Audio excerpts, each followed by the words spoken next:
Here's 5 powerful things to add to your business plan for 2026.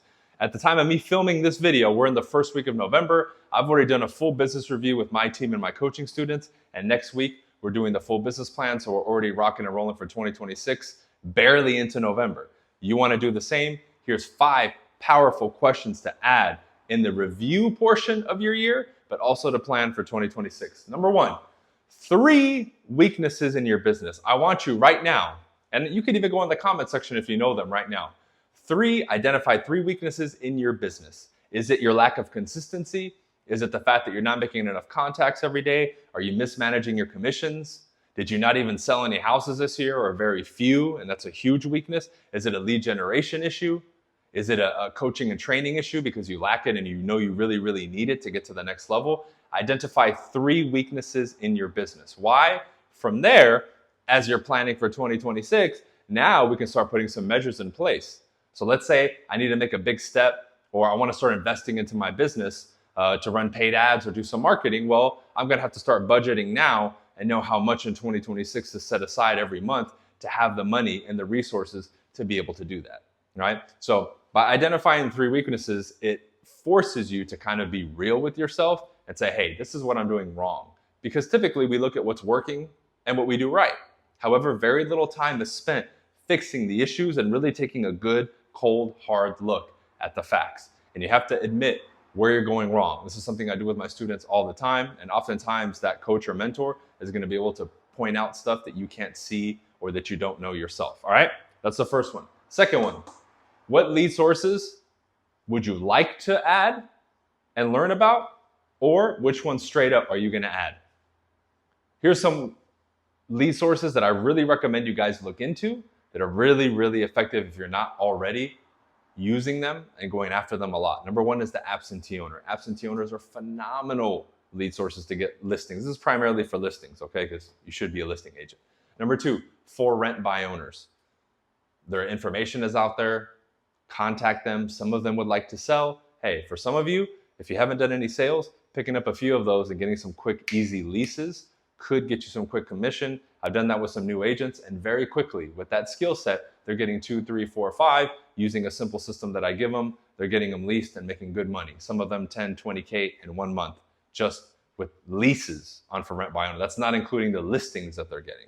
Okay, so that's a big one, right? Those are 2 easy ones. Obviously, if you're not contacting expireds, those are also good. But another lead source that you can look into that you might have to partner up with somebody to really learn and look into more, and I would recommend getting a certification for them, would be short sale and probate, right? Divorce attorney is another good one because the divorce leads are great, and if you have a lot of connections with divorce attorneys, they'll just give you the listings.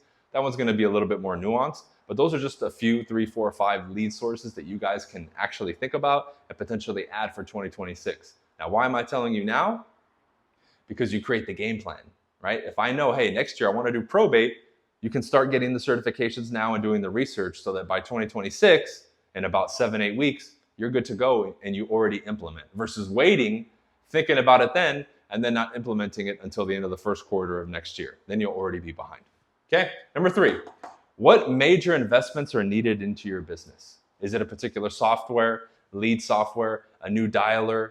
Do you need a new CRM because the one that you're using is either ineffective or you're not using it? Do you need to invest in some coaching and training? Do you need to go to some events this year? Do you need to diversify your skill set? Do you need to add employees to your business and hire a TC, part-time or full-time admin, bring on more agents? What major investments are needed into your business?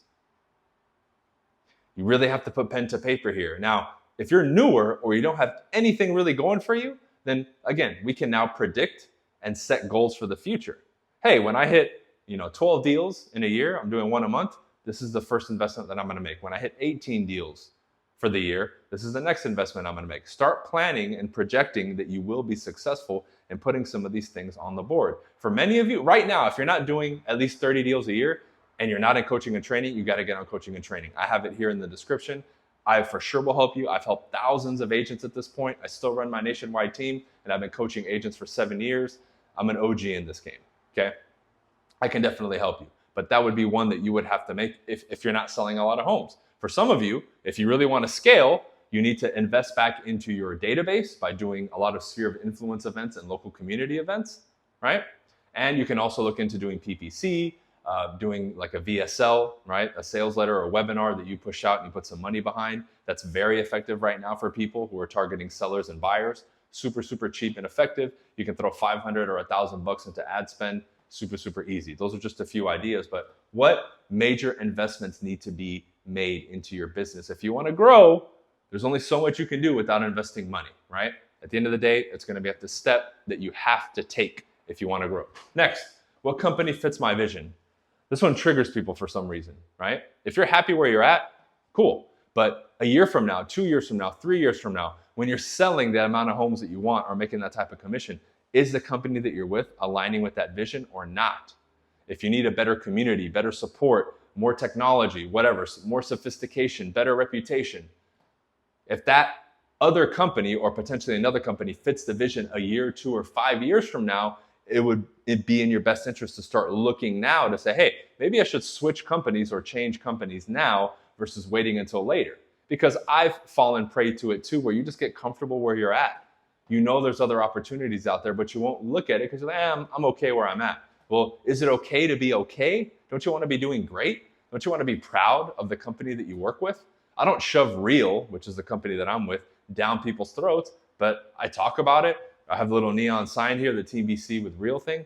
I'm bringing on agents all the time. I've attracted a ton of people to the company, right? But I really align with their vision and I support what they do, which is why I share their stuff. We have a separate Instagram account where we share stuff from the company. I mean, it's awesome.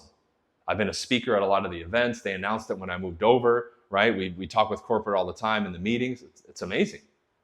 But I knew, hey, thinking 2, 5, 10, 12, 15 years from now, which company makes the most sense? And that one did. There were other circumstances too involved with me moving to Real, but hey, let's call it like it is. Looking back, best decision. But does your company fit your vision? If it doesn't, go to the one that does fit the vision, okay? If you need help choosing a brokerage or something, contact me, or maybe I'll do another video kind of explaining to you guys what to look for. Last, solo or team.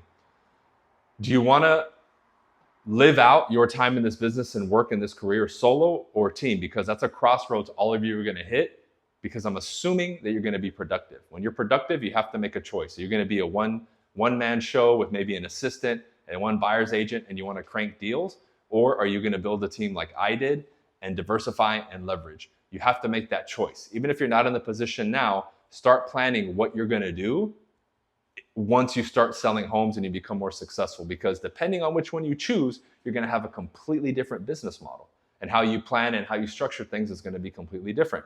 We went over this last Monday with my coaching members, and a lot of people were in this crossroads.